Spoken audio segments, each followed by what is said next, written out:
കാർബോമറും ടീയും വെച്ചിട്ടാണല്ലോ മിക്കവാറും aloe vera gel ഉണ്ടാക്കുന്നത്. അതിൻ്റെ ഒരു വീഡിയോ ഞാൻ ഇട്ടായിരുന്നു.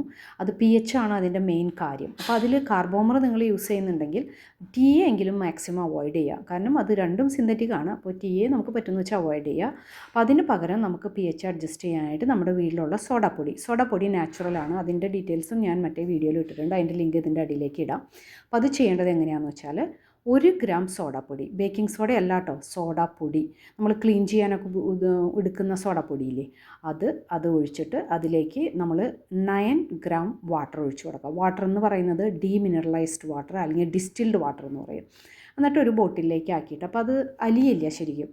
അപ്പോൾ അത് കുറേ നേരം വെച്ചാലും ഓക്കെ, പക്ഷെ നമുക്ക് പെട്ടെന്ന് ഉപയോഗിക്കണമെങ്കിൽ അത് നമുക്ക് എന്നിട്ട് ജസ്റ്റ് ഒന്ന് ചൂടാക്കി കൊടുക്കാം. വെള്ളം ജസ്റ്റ് ഒന്ന് ചൂടാക്കാനേ പാടുള്ളൂ. എന്നിട്ട് അത് എടുത്തിട്ട്, അപ്പോഴും അതിൻ്റെ അടിയിൽ സെഡിമെൻറ്റ് കാണും, അത് എന്നിട്ട് നന്നായിട്ട് ഇളക്കി കഴിഞ്ഞാൽ നമുക്ക് ക്ലിയർ ഈ ലൈനി കിട്ടും. ആ ലൈനിയാണ് ഇപ്പോൾ ഞാൻ ലിക്വിഡ് പോലെ ഇരുന്ന ആ സാധനം, കാർബോമർ ഉള്ള ലിക്വിഡ് ഇട്ടിട്ട് കിട്ടിയ ലിക്വിഡാണ്. അതിലേക്ക് ഞാൻ ഒരു pH അഡ്ജസ്റ്റ് ചെയ്യാനായിട്ട് ഒരു 6 to 7 pHൽ വന്നാൽ മാത്രമേ അത് ജെല്ലായിട്ട് വരുള്ളൂ. അപ്പോൾ അതിലേക്ക് ഞാൻ മോർ ദാൻ 12 ഡ്രോപ്സ് ഞാൻ ഒഴിച്ചു കൊടുത്തു, കണ്ടോ. അപ്പോൾ അത് ഇളക്കും തോറും ആ ജെല്ലായിട്ട് വരും.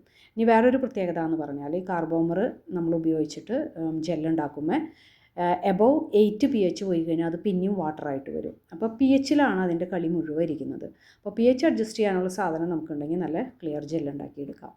അപ്പോൾ ടീ അവോയ്ഡ് ചെയ്തിട്ട് നിങ്ങൾക്ക് ചെയ്യാൻ പറ്റുമെന്ന് വെച്ചാൽ ചെയ്തെടുക്കുക, ഒന്നും കൂടി നല്ലതാണ്. എത്രയധികം കെമിക്കൽസ് കുറയ്ക്കുക അത്രയധികം നമുക്ക് കുറച്ചെടുക്കാമല്ലോ ഉണ്ടാക്കുന്ന പ്രൊഡക്റ്റിൽ.